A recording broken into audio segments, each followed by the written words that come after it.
Ya firmaste los papeles, mamá. No necesitamos tu permiso, me dijo mi hijo Ricardo mientras ponía un sobremanila sobre la mesa del comedor. Miré los documentos que querían que firmara y sentí como si el suelo se abriera bajo mis pies. Era la escritura de venta de la casa donde había vivido durante 45 años, la casa donde había criado a mis hijos, donde había cuidado a mi esposo hasta su último aliento. ¿Tú qué dijiste? Mi voz salió como un susurro, pero por dentro sentía un volcán a punto de hacer erupción. Ricardo se acomodó la corbata cara, ese tic nervioso que tenía desde niño cuando sabía que estaba haciendo algo malo. Mamá, ya hablamos de esto. La casa es demasiado grande para ti sola. Carmen encontró un departamento muy bonito cerca de nosotros donde estarás más segura. Carmen, mi nuera, sonrió desde su lugar en el sofá de la sala, esa sonrisa que había aprendido a reconocer como pura falsedad. Llevaba puesto un vestido que costaba más que mi pensión de 3 meses y sostenía una copa de vino que había sacado de la cava sin siquiera preguntarme. Es lo mejor para todos, dijo Carmen con esa voz melosa que usaba cuando quería algo. Con lo que vale esta casa, podrás vivir cómodamente el resto de tu vida. Y nosotros podremos ayudar más a Lucía con sus problemas financieros. Lucía, mi hija menor, estaba sentada en el rincón evitando mi mirada. Sabía que necesitaba dinero desde su divorcio, pero nunca pensé que se uniría a su hermano en esto. ¿Y si no quiero vender? Pregunté, aunque ya conocía la respuesta por las miradas que se intercambiaron. Ricardo suspiró como si fuera un niño caprichoso haciendo berrinche. Mamá, sé realista. Tienes 67 años. ¿Qué vas a hacer sola en una casa de 10 habitaciones? Ya no puedes mantenerla como antes. Las palabras me cortaron profundo porque había algo de verdad en ellas. Desde que murió Alejandro hace 3 años, la casa se sentía demasiado grande, demasiado silenciosa. Las goteras que no podía arreglar, el jardín que se había vuelto salvaje porque ya no tenía fuerzas para podarlo, las habitaciones que mantenía cerradas porque no podía limpiarlas todas. Además, continuó Carmen, Lucía realmente necesita su parte. Los niños van a empezar la universidad pronto. Por primera vez, Lucía levantó la vista. Sus ojos estaban rojos y sabía que había estado llorando antes de llegar. Mamá, lo siento. Sé que amas esta casa, pero no sé qué más hacer. Debo 6 meses de colegiatura y amenazaron con expulsar a Andrea. Mi corazón se partió viendo a mi hija menor tan desesperada. Había sido mi bebé, la que siempre venía corriendo a mí cuando se lastimaba. Ahora estaba ahí, pidiendo que vendiera la casa familiar para salvar a sus hijos. ¿Cuánto necesitas? Pregunté en voz baja. 800.000 pesos, susurró Lucía. Para las colegiaturas atrasadas y tener algo para el próximo año. Carmen se inclinó hacia adelante con los ojos brillando. Ven, mamá. Con lo que vale la casa, Lucía tendría suficiente para los estudios de sus hijos y tú tendrías una pensión muy cómoda. Es perfecto. Pero yo conocía esa mirada en los ojos de Carmen. La misma que había tenido cuando convenció a Ricardo de comprar el coche del año pasado, cuando lo persuadió de remodelar su casa completa usando las tarjetas de crédito. Carmen no pensaba en la comodidad de nadie más que en la suya propia. ¿Y ustedes qué ganan con esto? Pregunté mirando directamente a Ricardo. No ganamos nada, mamá.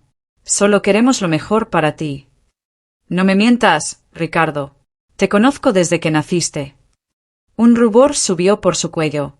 Está bien, sí. Carmen y yo estamos pensando en expandir el bufete. Con nuestra parte podríamos comprar el edificio completo en lugar de solo rentar. Ahí estaba la verdad.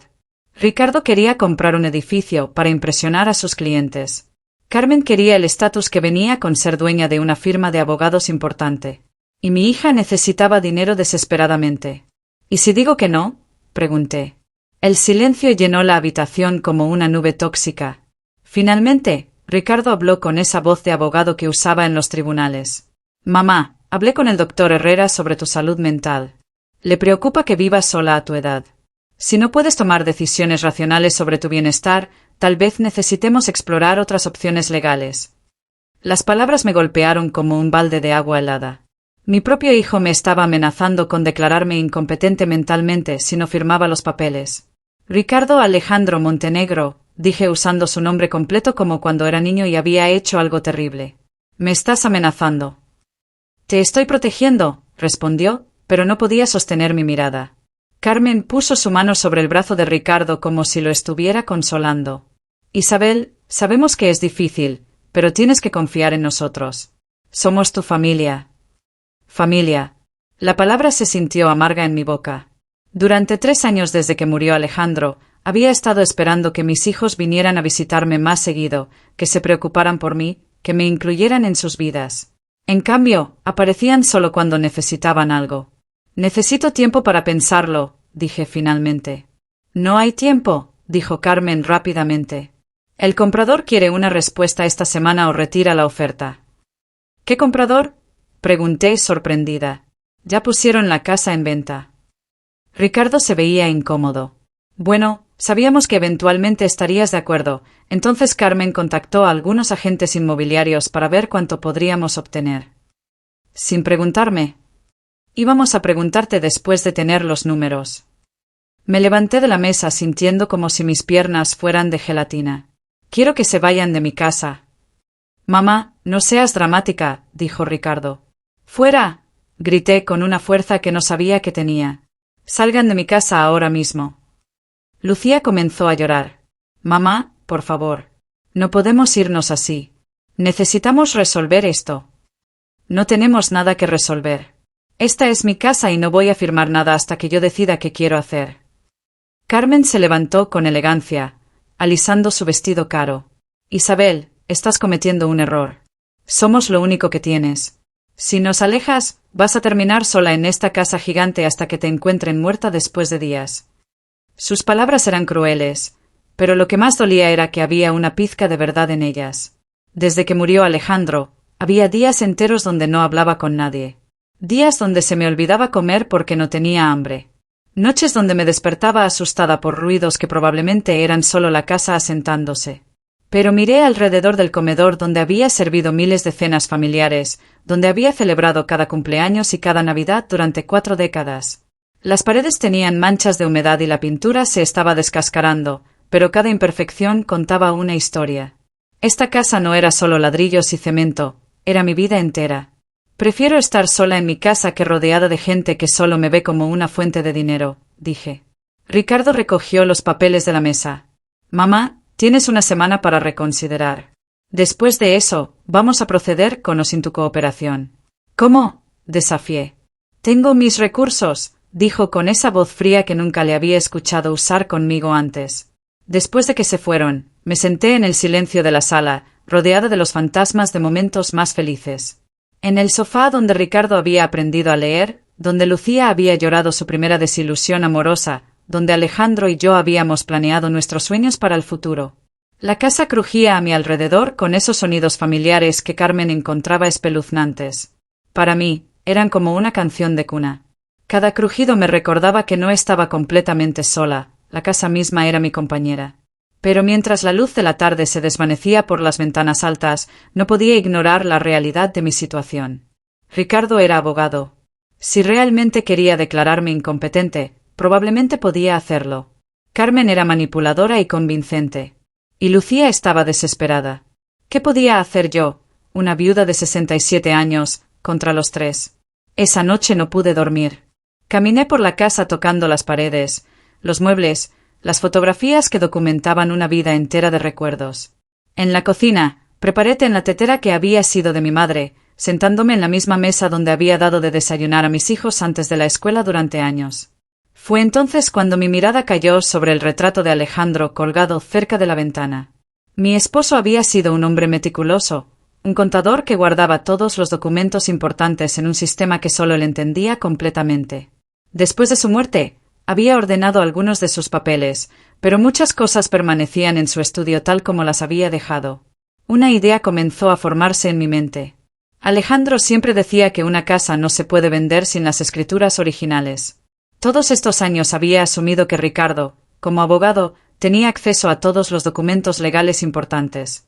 Pero, ¿y si no era así? A la mañana siguiente, después de una noche de insomnio, subí las escaleras hacia el estudio de Alejandro. Había evitado esa habitación durante meses porque su presencia era demasiado fuerte ahí, demasiado dolorosa. Pero ahora necesitaba encontrar respuestas. El estudio estaba exactamente como lo había dejado.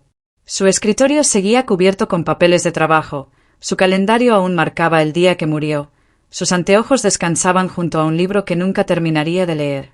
El olor de su colonia aún persistía débilmente en el aire. Comencé a revisar sistemáticamente cada cajón, cada folder, cada caja. Alejandro había sido obsesivo con la organización, etiquetando todo con su escritura cuidadosa. Encontré documentos de impuestos que se remontaban décadas, recibos de reparaciones de la casa, garantías de electrodomésticos que ya no teníamos. Pero las escrituras de la casa no aparecían por ningún lado.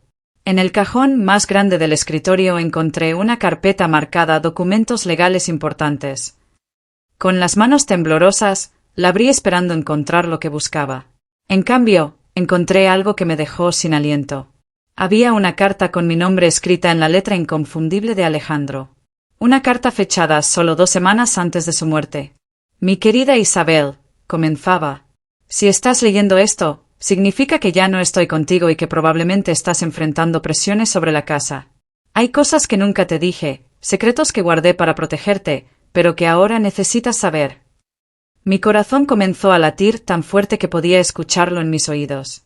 Continué leyendo con las manos temblando. La casa no está a nombre de ambos como siempre creíste. Cuando nos casamos, tu padre insistió en que se comprara solo a tu nombre como parte de tu dote. Las escrituras originales están en la caja fuerte que está detrás del retrato de tu madre en nuestra recámara. La combinación es la fecha de nuestro aniversario. Dejé caer la carta sintiendo como si el mundo se hubiera puesto de cabeza. Durante 45 años había asumido que la casa era de ambos, que cuando murió Alejandro se había convertido en propiedad compartida entre mis hijos y yo. ¿Pero si había estado a mi nombre todo este tiempo? Corrí a la recámara principal, mi corazón latiendo como tambor. Detrás del retrato de mi madre, efectivamente, había una pequeña caja fuerte empotrada en la pared que nunca había notado. Con dedos temblorosos, marqué la combinación, 15 de junio de 1976, el día de nuestra boda. La puerta se abrió con un clic suave. Adentro encontré un sobre grueso junto con algunas joyas que no había visto en años. Con manos que ya no podía controlar, abrí el sobre. Las escrituras originales de la casa estaban ahí, amarillentas por el tiempo pero perfectamente legibles. Y efectivamente, la propiedad estaba registrada únicamente a mi nombre, Isabel Montenegro de Vázquez. Pero había más. Debajo de las escrituras encontré otros documentos que me hicieron jadear. Certificados de depósitos bancarios que no sabía que existían, pólizas de seguros de vida adicionales, incluso acciones de la empresa donde había trabajado Alejandro durante décadas. Al final del sobre había otra carta de mi esposo. Mi amor, siempre fuiste demasiado generosa, demasiado confiada. Sabía que cuando yo muriera, nuestros hijos tratarían de aprovecharse de tu bondad. Por eso mantuve estos recursos separados, para que tuvieras algo que fuera completamente tuyo, algo que nadie pudiera quitarte. La casa vale mucho más de lo que imaginas. El terreno se ha revalorizado enormemente en los últimos años. Pero más importante, es tuya por derecho. No permitas que nadie te convenza de renunciar a lo que tu padre trabajó tanto para darte. Ten cuidado en quién confías, mi Isabel. A veces los enemigos más peligrosos viven bajo nuestro propio techo. Me senté en el suelo de la recámara llorando, pero no eran lágrimas de tristeza. Eran lágrimas de alivio, de gratitud, de un poder que no había sentido en años. Alejandro me había estado protegiendo incluso después de su muerte. Durante el resto del día estudié todos los documentos. Los certificados de depósito sumaban más de 2 millones de pesos. Las acciones habían subido considerablemente de valor. Y según una tasación reciente que Alejandro había mandado hacer poco antes de morir, la casa valía más de 8 millones de pesos debido a su ubicación privilegiada en el centro histórico. Yo no era la viuda pobre y vulnerable que mis hijos creían que era. Era una mujer de medios considerables que por ignorancia había estado viviendo como si fuera indigente. Esa noche me bañé, me puse mi vestido más bonito, y me senté en el comedor a esperar. Sabía que Ricardo vendría al día siguiente con más presión, más amenazas, más manipulación. Pero esta vez estaría preparada. El teléfono sonó a las 8 de la noche. Era Lucía. Mamá, por favor reconsidéralo. Andrea está llorando porque piensa que no va a poder terminar la preparatoria.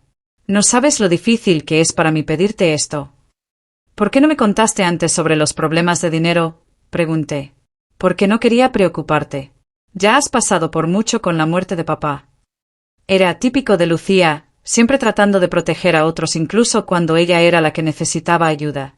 Lucía, mañana ven a la casa. Sola. Necesitamos hablar. ¿Vas a firmar los papeles? Vamos a hablar, repetí. A la mañana siguiente, Lucía llegó con los ojos hinchados por el llanto. La senté en la cocina y le serví café en las tazas que había heredado de mi abuela. Mija, ¿cuánto necesitas realmente para las colegiaturas?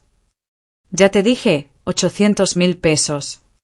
Y para vivir cómodamente hasta que los niños terminen la universidad. Se veía confundida. No sé, tal vez otros 500.000 para emergencias. Puse una carpeta sobre la mesa. Ábrela. Adentro había un cheque por 1.300.000 pesos de una de las cuentas que había descubierto. Lucía se quedó boquiabierta. Mamá, ¿de dónde sacaste este dinero?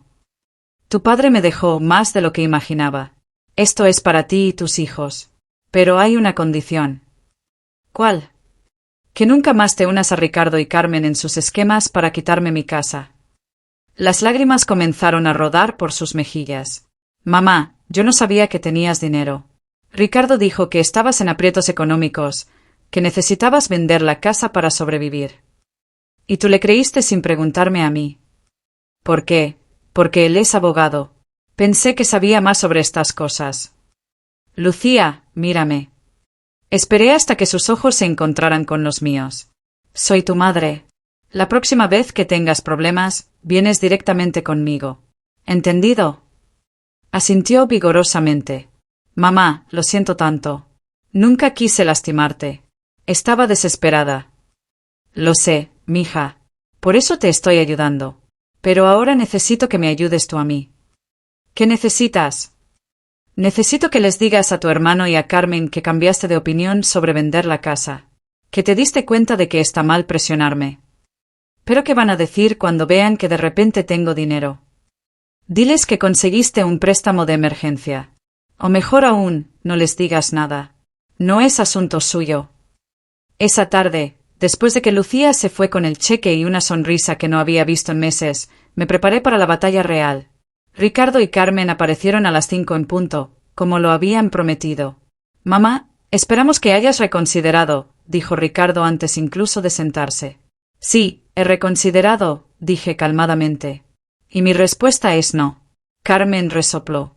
Isabel, no seas obstinada. Ya hablamos con el comprador. Está dispuesto a pagar 8 millones por la casa. Es una oferta excelente. No me interesa. Ricardo se inclinó hacia adelante con esa expresión que ponía cuando estaba perdiendo un caso. Mamá, hablé con el doctor Herrera. Está de acuerdo en que vivir sola a tu edad no es seguro. Podemos hacer esto fácil o difícil. ¿Me estás amenazando otra vez, Ricardo? Te estoy dando una oportunidad de mantener algo de dignidad en el proceso. Me levanté y caminé hacia la ventana, mirando el jardín donde había jugado con mis hijos cuando eran pequeños. Donde Ricardo había aprendido a andar en bicicleta y donde Lucía había construido castillos de arena en el arenero que Alejandro le había hecho. ¿Sabes qué, Ricardo? Tienes razón. Esta casa es demasiado grande para mí sola. Pude escuchar la satisfacción en la voz de Carmen. Sabía que entrarías en razón. Pero, continué sin voltearme, no voy a venderla. ¿Entonces qué vas a hacer? Preguntó Ricardo irritado. Me volteé para enfrentarlos con una sonrisa que había estado practicando toda la tarde. Voy a convertirla en una casa de huéspedes. Un bed and breakfast boutique para turistas que quieran experimentar la auténtica arquitectura colonial mexicana. El silencio que siguió fue delicioso. ¿Estás loca? Gritó Carmen. ¿Tú corriendo un hotel? No sabes nada sobre administrar un negocio. Aprenderé. Tengo tiempo y recursos. ¿Qué recursos? Preguntó Ricardo sospechosamente. Mamá, apenas puedes pagar las cuentas de la casa. Era el momento perfecto. Saqué los documentos que había preparado y los puse sobre la mesa. Las escrituras de la casa, las pólizas de seguro, los certificados de depósito, las acciones. Todo con mi nombre claramente visible. Ricardo tomó las escrituras con manos temblorosas. Esto no puede ser correcto. La casa está a nombre de ambos. Léelo otra vez, mi amor. Carmen arrebató los papeles de las manos de Ricardo, sus ojos volviéndose cada vez más grandes mientras leía. Esto tiene que ser falso. Nadie mantiene este tipo de secretos. Tu suegro sí. Ricardo se veía como si hubiera visto un fantasma. Mamá, ¿por qué nunca nos dijiste? Porque no lo sabía. Tu padre me protegía incluso de mí misma. Carmen estaba revisando frenéticamente los otros documentos. Pero dijiste que no tenías dinero. Te quejabas de las cuentas de la luz. Me quejaba porque no sabía que tenía opciones. Ahora sí. El color había drenado completamente de la cara de Ricardo. ¿Cuánto vale todo esto?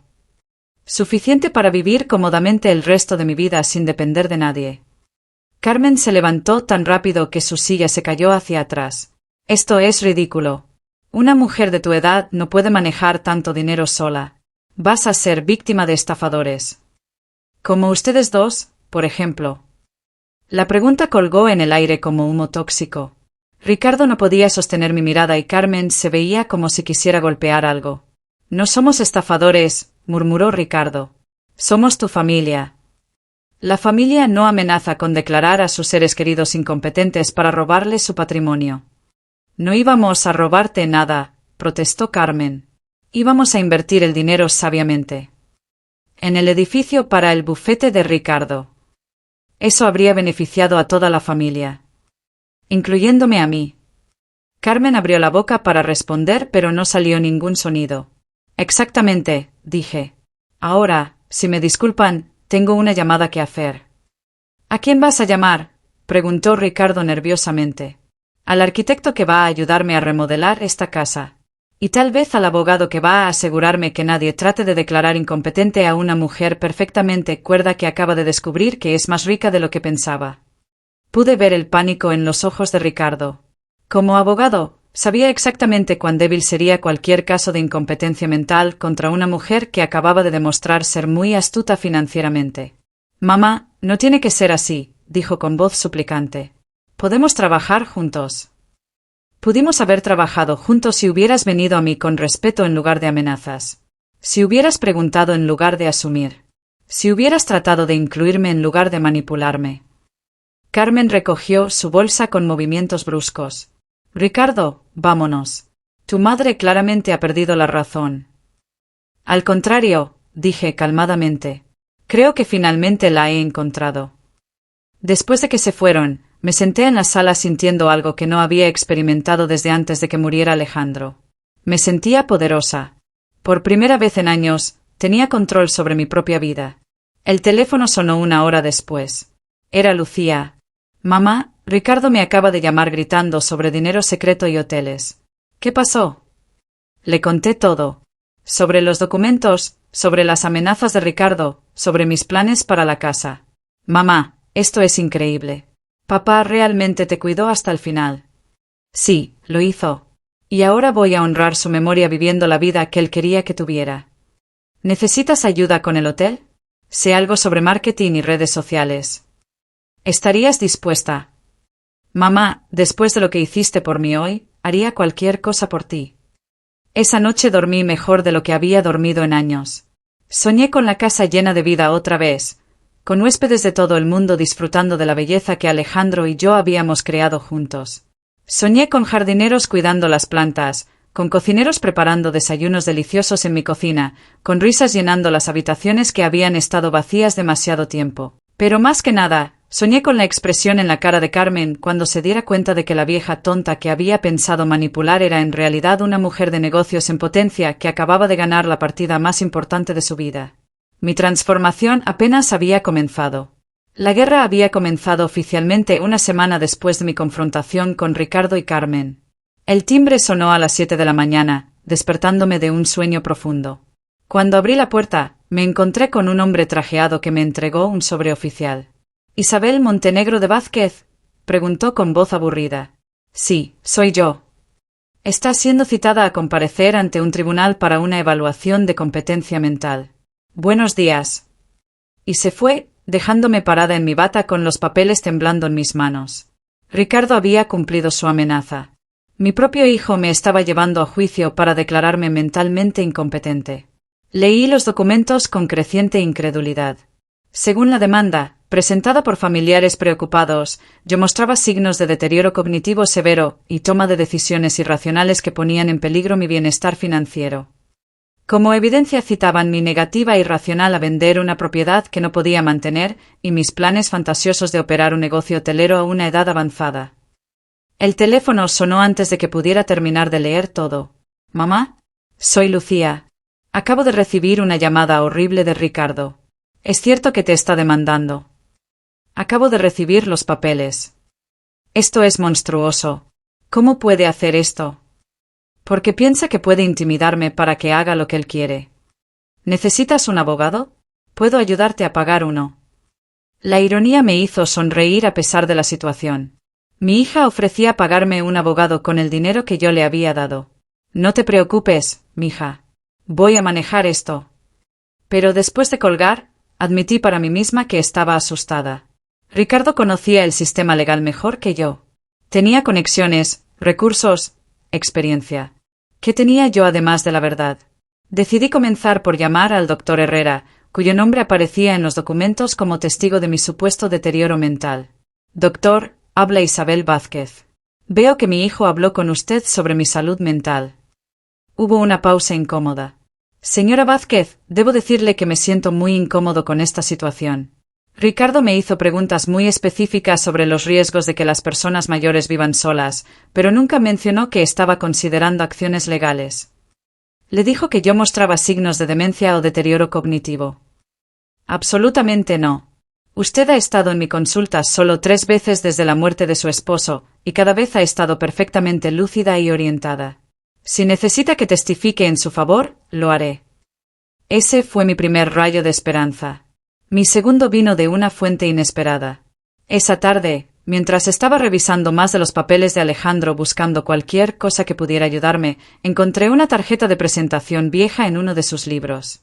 Esteban Morales, notario público, especialista en derecho familiar y sucesorio. Había una nota manuscrita en el reverso: «Esteban conoce todos los secretos familiares. Si algo me pasa, confía en él». Llamé al número inmediatamente. «Notaría Morales». Habla Isabel Montenegro. Era la esposa de Alejandro Vázquez. «Doña Isabel, he estado esperando su llamada durante 3 años. Me estaba esperando. Don Alejandro me pidió que la contactara si algo le pasaba, pero también me dijo que respetara su duelo. Cuando me enteré de los problemas legales que está teniendo con su hijo, supe que era el momento». «¿Cómo se enteró?» «Doña Isabel, San Miguel de Allende es un pueblo pequeño. Los abogados nos conocemos todos. Ricardo ha estado presumiendo que va a ganar una casa de 8 millones en una demanda de incompetencia mental». La sangre se me subió a la cara. «Ha estado presumiendo. En el club de abogados, en el País Club, hasta en el banco. Dice que su madre senil finalmente va a ser declarada incompetente y que él va a manejar toda su herencia. Ese desgraciado. Doña Isabel, ¿podría venir a mi oficina mañana? Hay cosas que necesitas saber antes del juicio. Cosas que don Alejandro me pidió que le contara solo si fuera absolutamente necesario». Al día siguiente me senté en la oficina de don Esteban, un hombre de unos 70 años con ojos bondadosos pero astutos. Su oficina estaba llena de libros de leyes y archiveros antiguos que contenían décadas de secretos familiares. «Doña Isabel, lo que voy a contarle va a ser difícil de escuchar, pero don Alejandro pensaba que tenía derecho a saber la verdad». «¿Qué verdad?» Don Esteban abrió un archivo grueso con mi apellido de soltera en la etiqueta. «Ricardo no es hijo biológico de Alejandro». El mundo se detuvo. «¿Cómo dice?» «Cuando se casaron, usted ya tenía 3 meses de embarazo. El padre era un hombre casado, un político local que no podía reconocer al niño sin arruinar su carrera». Las palabras se sentían irreales, como si las estuviera escuchando en un sueño. «Eso es imposible. Alejandro nunca me dijo».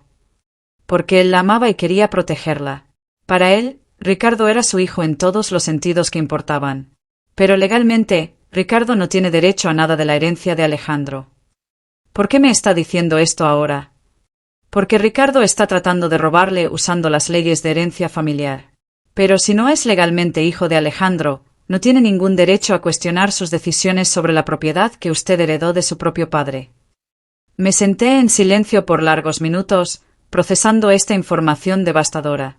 Todos estos años había creído que tenía una familia perfecta, que Alejandro y yo habíamos construido algo hermoso juntos.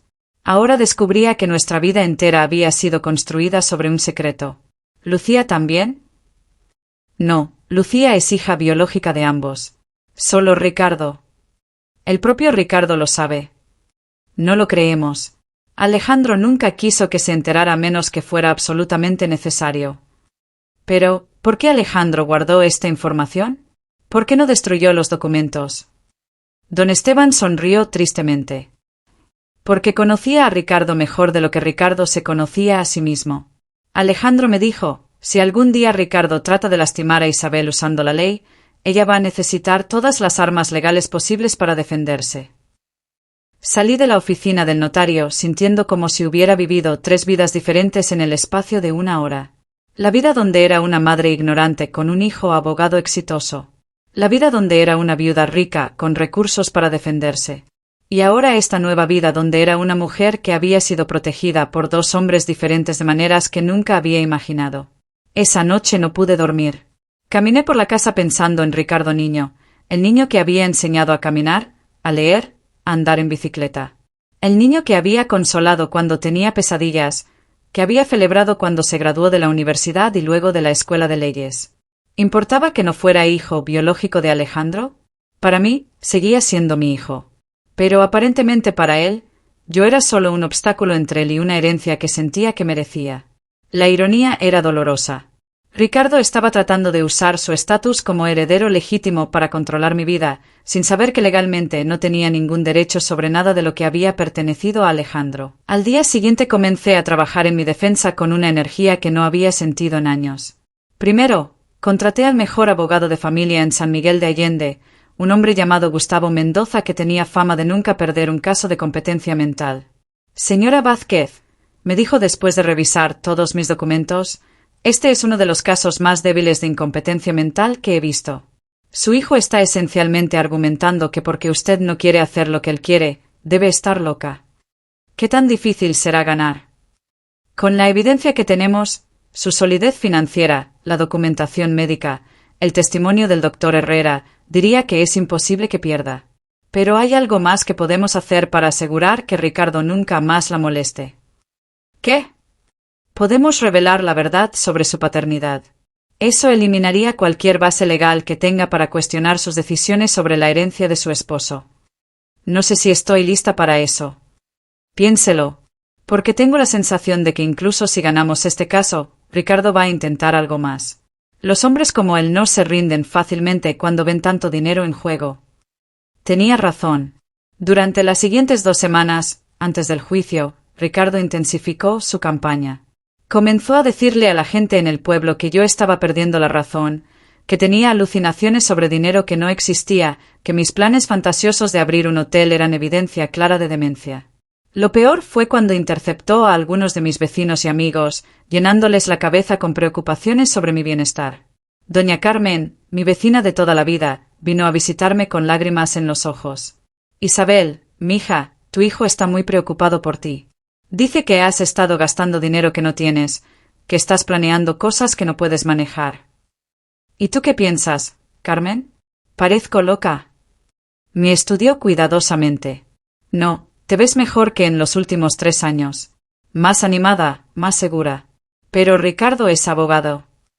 Ricardo es mi hijo, no mi dueño. Pero podía ver la duda en sus ojos.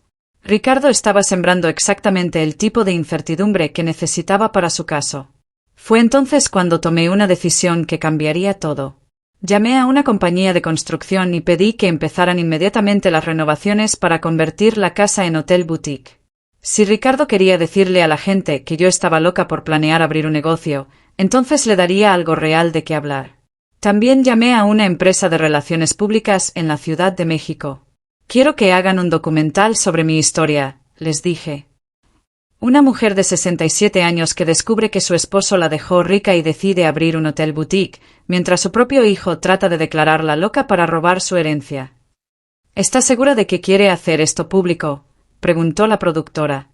Estoy segura de que no voy a permitir que me victimicen en silencio. La transformación de la casa comenzó inmediatamente. Contraté a los mejores artesanos locales para restaurar los detalles coloniales originales, a jardineros para revivir el jardín que había sido el orgullo de Alejandro, a decoradores para crear espacios que combinaran la elegancia histórica con las comodidades modernas. Cada día llegaban camiones con materiales, trabajadores con herramientas, diseñadores con planes. La casa que había estado silenciosa durante 3 años de repente estaba llena de vida, ruido, propósito. Y cada día, Ricardo pasaba en su coche, mirando con horror cómo sus planes de apoderarse de una propiedad descuidada se desmoronaban frente a sus ojos.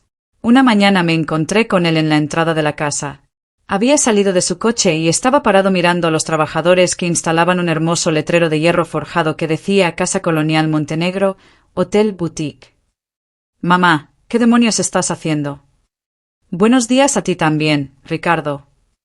Estás gastando dinero como loca. Esto solo va a probar que necesitas supervisión». ¿Estoy gastando mi dinero en mejorar mi propiedad? Sí. ¿Es eso lo que hacen las personas competentes con sus recursos? También sí. Pero un hotel, mamá. No sabes nada sobre administrar un hotel.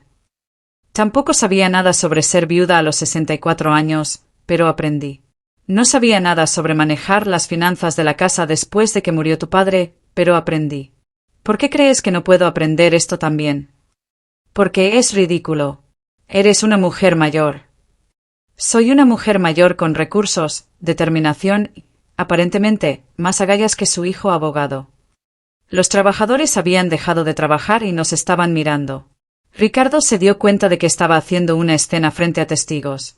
«Este juicio va a exponer toda tu locura», murmuró antes de irse. Pero yo ya no tenía miedo del juicio. De hecho, lo estaba esperando. 3 días antes de la fecha programada, recibí una llamada inesperada de Carmen, mi nuera. «Isabel, necesitamos hablar». «No tenemos nada de qué hablar, Carmen». «Sí lo tenemos. Sobre el juicio. Sobre Ricardo. Sobre cosas que no sabes». Algo en su voz me hizo sentir curiosa. «¿Qué tipo de cosas?» «¿Puedo ir a verte esta noche? Sola». Esa noche Carmen llegó sin su maquillaje perfecto, sin su ropa cara, sin su actitud superior. Se veía como lo que realmente era, una mujer de 40 años asustada y arrepentida. «Isabel, necesito contarte la verdad sobre por qué Ricardo realmente quiere esta casa». «Ya sé por qué la quiere. ¿Para su bufete?» «No. Esa es la excusa que me da a mí. La verdad es peor». Se sentó en mi sofá, el mismo donde había estado sentada semanas atrás planeando robarme mi casa, y comenzó a llorar. «Ricardo tiene deudas de juego. Muchas deudas. Debe más de 3 millones de pesos a gente muy peligrosa». Mi sangre se enfrió. «¿Qué tan peligrosa?» «El tipo de gente que rompe piernas primero y hace preguntas después».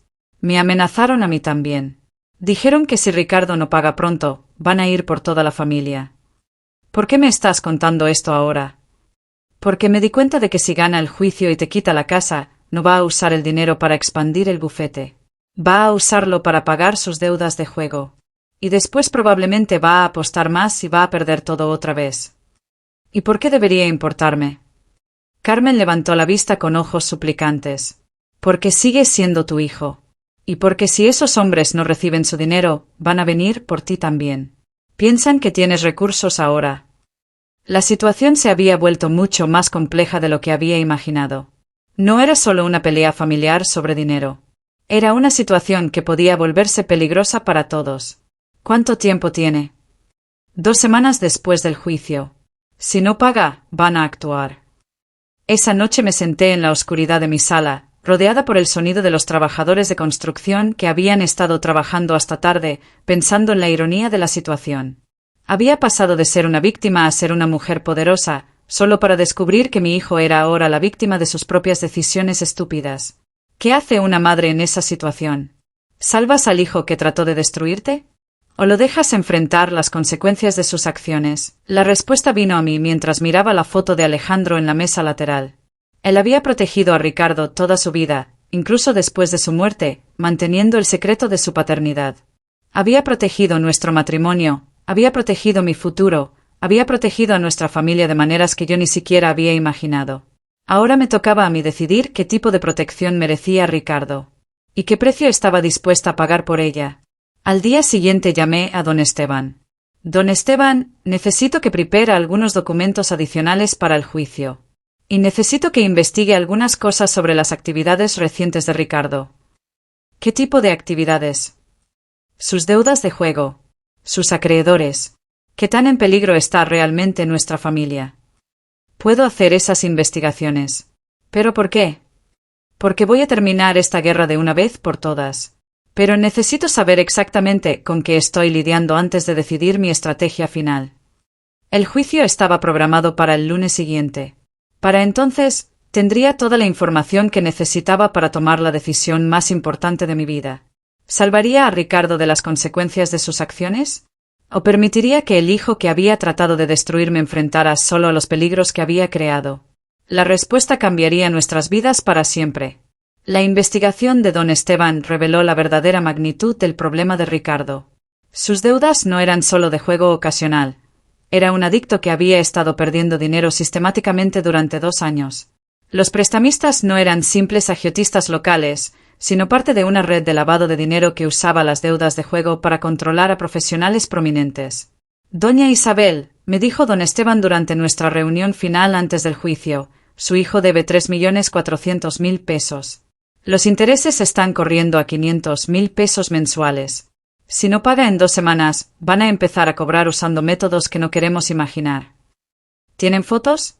¿Evidencia?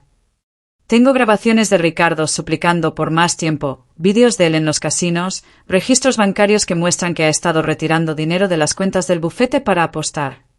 La información era devastadora.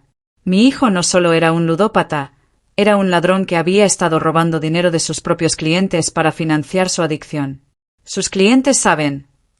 Todavía no. Pero cuando no pueda devolver el dinero que tomó prestado de sus cuentas fiduciarias, va a enfrentar cargos criminales además de sus problemas con los prestamistas. ¿Cuánto tiempo tenemos antes de que todo se derrumbe? Semanas, tal vez días. El colegio de abogados ya está haciendo preguntas sobre algunas irregularidades en sus cuentas.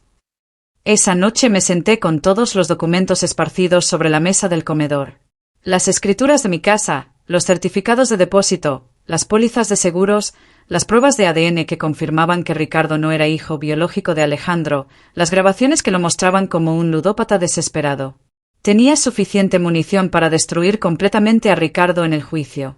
Podía exponerlo como un estafador, un ladrón, un mentiroso que había tratado de robar la herencia de una mujer que ni siquiera era legalmente su madre. Podía enviarlo a la cárcel y lavarse las manos de él para siempre. Pero mientras miraba una foto de él a los 5 años, construyendo castillos de arena en nuestro jardín con Alejandro, no podía encontrar esa crueldad dentro de mí. El lunes por la mañana llegué al juzgado con don Esteban y mi abogado, llevando una maleta llena de documentos que podrían cambiar el curso de nuestras vidas. Ricardo estaba ahí con su propio abogado, un hombre nervioso que claramente no sabía toda la verdad sobre su cliente. Carmen estaba sentada en la parte de atrás del juzgado, viéndose como si no hubiera dormido en días. Lucía estaba a mi lado, habiendo viajado desde la ciudad para apoyarme. El juez, un hombre mayor con cara seria, leyó la demanda de Ricardo pidiendo que me declararan mentalmente incompetente. Su honor, comenzó el abogado de Ricardo, mi cliente está profundamente preocupado por la salud mental de su madre. En las últimas semanas ha mostrado comportamiento errático, incluyendo fantasías sobre riquezas que no posee y planes grandiosos para abrir un negocio que está claramente fuera de sus capacidades. Mi abogado se levantó. Su honor, nos gustaría presentar evidencia que demuestra no solo que la señora Vázquez está completamente competente, sino que posee recursos financieros sustanciales que le permiten tomar las decisiones que ha estado tomando. Durante la siguiente hora presentamos todos mis documentos financieros. Las escrituras que mostraban que la casa había estado a mi nombre durante 45 años. Los certificados de depósito que mostraban más de 2 millones en activos líquidos. Las pólizas de seguros. Los informes médicos del doctor Herrera confirmando mi perfecta salud mental. La cara de Ricardo se puso más pálida con cada documento. Claramente no había esperado que yo tuviera evidencia tan sólida de mi competencia financiera. Su honor, dijo su abogado desesperadamente, incluso si la señora Vázquez posee estos recursos, sus planes de abrir un hotel siguen siendo evidencia de toma de decisiones pobres para una mujer de su edad. El juez levantó una ceja. Está argumentando que una mujer de 67 años con recursos sustanciales no tiene derecho a invertir en un negocio. Está argumentando que no tiene la experiencia. Su honor, interrumpí. ¿Puedo decir algo? El juez asintió. Me levanté y miré directamente a Ricardo. Su honor, durante los últimos 3 años desde que murió mi esposo, mis hijos han estado esperando que me rinda, que me haga pequeña, que me conforme con ser una carga para ellos. Mi hijo Ricardo me amenazó con exactamente este proceso si no firmaba papeles vendiendo mi casa para que él pudiera usar el dinero para expandir su negocio. ¿Es eso cierto, señor Vázquez?, preguntó el juez. Ricardo se veía atrapado. ¿Su honor? Yo estaba preocupado por su bienestar. ¿Su bienestar o su billetera?, le pregunté. Orden, gritó el juez. Señora Vázquez, por favor continúe. Su honor, tengo 67 años, no 97. Tengo todas mis facultades mentales, recursos financieros más que suficientes, y el derecho legal de hacer lo que quiera con mi propia propiedad. El hecho de que mi hijo no esté de acuerdo con mis decisiones no me hace incompetente, lo hace al controlador. El juez tomó notas mientras hablaba. ¿Tiene algo más que agregar? Era mi momento. Podía sacar los documentos que probaban que Ricardo no era legalmente mi hijo, que había estado robando dinero de clientes, que tenía deudas criminales. Podía destruirlo completamente. En cambio, dije, Su honor, solo quiero que se reconozca mi derecho a vivir mi vida como una mujer adulta competente, sin la interferencia de familiares que piensan que saben mejor que yo lo que es bueno para mí. El juez deliberó durante 20 minutos. Cuando regresó, su decisión fue clara y contundente.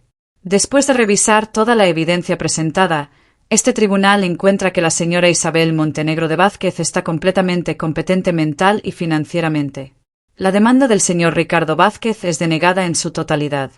Además, este tribunal encuentra que la demanda parece haber sido presentada de mala fe, posiblemente con intenciones financieras por parte del demandante. Ricardo se veía como si hubiera sido golpeado por un rayo. Además, continuó el juez, este tribunal ordena que el señor Vázquez pague todos los costos legales de la señora Vázquez en este asunto. Afuera del juzgado, Ricardo me alcanzó antes de que pudiera llegar a mi carro. Mamá, necesito hablar contigo. No tenemos nada de qué hablar, Ricardo. Sí lo tenemos. Sobre mis problemas. Lo miré directamente a los ojos. ¿Te refieres a tus deudas de juego? ¿Al dinero que robaste de tus clientes? ¿A los criminales que te están amenazando? Su cara se desplomó completamente. ¿Cómo sabes? Porque no soy la vieja estúpida que pensabas que era. Mamá, estoy en problemas reales. Gente muy mala me va a lastimar si no pago. Y por eso trataste de robar mi casa. No sabía qué más hacer. Necesitaba el dinero desesperadamente. Así que decidiste declararme loca para robármelo. Las lágrimas comenzaron a rodar por sus mejillas. Lo siento, mamá. Sé que estuvo mal. Estoy enfermo. Tengo un problema y no sé cómo pararlo. Por primera vez en semanas, vi al niño que había criado en lugar del hombre que había tratado de destruirme. ¿Qué tan mal están las cosas realmente? 3.400.000 pesos. Y creciendo cada día. ¿Y el dinero que robaste de tus clientes? $500.000. Lo iba a devolver cuando ganara. Pero nunca ganaste. Nunca gano. Solo sigo perdiendo más. Caminamos en silencio hacia mi carro. Lucía estaba esperándome, pero le hice señas de que nos diera un momento. Ricardo, voy a ayudarte una vez. Una sola vez. Pero vas a hacer exactamente lo que te diga. Sus ojos se iluminaron con esperanza. ¿De verdad? Vas a ingresar a rehabilitación para ludopatía hoy mismo. Vas a devolver el dinero que robaste a tus clientes. Vas a cerrar tu bufete y trabajar para otro abogado hasta que demuestres que puedes ser confiable otra vez. ¿Y las deudas? Yo me encargo de las deudas. Pero, Ricardo. Lo tomé de la barbilla como cuando era niño. Si alguna vez, vuelves a apostar un solo peso, si me mientes, si tratas de manipularme o aprovecharte de mí otra vez, desaparecerás de mi vida para siempre. Y la próxima vez que tengas problemas, no me importará si son criminales, banqueros o el mismísimo diablo. No voy a ayudarte. Te lo prometo, mamá. Las promesas de un ludópata no valen nada. Los hechos sí. Me vas a demostrar con acciones que mereces una segunda oportunidad. Esa tarde me reuní con los prestamistas de Ricardo en un café discreto del centro. Eran dos hombres de trajes caros que hablaban con voces suaves pero ojos duros. Señora Vázquez, su hijo nos debe mucho dinero. Lo sé, y yo voy a pagarlo, pero bajo mis condiciones. Se miraron entre ellos con sorpresa. Claramente no habían esperado que una mujer de 67 años los enfrentara directamente. ¿Qué condiciones? 3.400.000 pesos en efectivo, hoy mismo. Pero a cambio, Ricardo queda completamente libre de cualquier contacto futuro con ustedes. No más préstamos, no más juegos, nada. ¿Cómo sabemos que puede pagar esa cantidad? Puse una carpeta sobre la mesa con copias de mis estados bancarios. Sus ojos se agrandaron al ver los números. ¿Y si su hijo vuelve a apostar? No es mi problema. Pero si se acercan a él otra vez, o a cualquier miembro de mi familia, van a tener que vérselas conmigo. Y créanme, tengo recursos para hacer su vida muy complicada. Una hora después salí del banco con un cheque de caja por 3.400.000 pesos. Ricardo estaba esperándome en el estacionamiento. Mamá, no sé cómo agradecerte. No me agradezcas. Demuéstrame que valió la pena salvarte. ¿Cómo? Convirtiéndote en el hombre que tu padre siempre creyó que podías ser. No le dije que sabía que Alejandro no era su padre biológico. Ese secreto se iría conmigo a la tumba. Ricardo había perdido el derecho de saber la verdad sobre su origen cuando había tratado de robarme mi casa. Pero no había perdido completamente el derecho de ser mi hijo si podía demostrarse que lo merecía. Los siguientes meses pasaron como un torbellino. Ricardo se internó en una clínica de rehabilitación privada y comenzó un programa intensivo de tratamiento para ludopatía.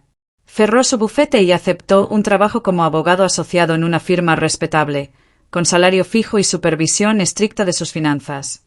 Carmen se disculpó conmigo formalmente y comenzó a asistir a terapia familiar para lidiar con el trauma de estar casada con un adicto. Lucía se convirtió en mi socia de facto en el proyecto del hotel, manejando el marketing y las redes sociales con una pasión que me recordaba a mí misma a su edad. Y la Casa Colonial Montenegro abrió sus puertas 6 meses después del juicio. La inauguración fue todo lo que había soñado.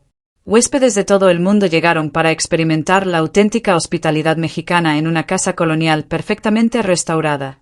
Los jardines que Alejandro había amado estaban más hermosos que nunca. Las habitaciones que habían estado vacías durante años estaban llenas de risas y vida. La revista de turismo más prestigiosa del país hizo un artículo sobre mi transformación de viuda solitaria a empresaria exitosa. El documental que había encargado se transmitió en televisión nacional y generó cientos de reservaciones adicionales.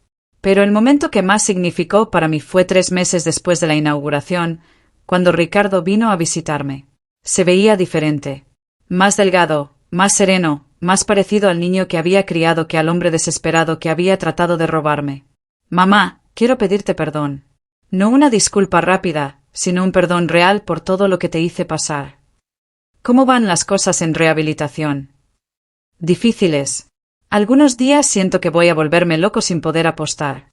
Pero estoy aprendiendo porque empecé a apostar en primer lugar. ¿Y por qué fue? Porque nunca me sentí lo suficientemente bueno. Como abogado, como esposo, como hijo. El juego me hacía sentir poderoso, como si pudiera controlar algo. ¿Y ahora? Ahora estoy aprendiendo que el verdadero poder viene de ser honesto conmigo mismo y con las personas que amo. Y Carmen está aprendiendo a confiar en mí otra vez. Va a tomar tiempo, pero estamos trabajando en ello. Caminamos por los jardines del hotel, pasando por huéspedes que disfrutaban del sol de la tarde y niños que jugaban en el área que había diseñado especialmente para familias. Mamá, hay algo más que quiero decirte. ¿Qué? Estoy orgulloso de ti.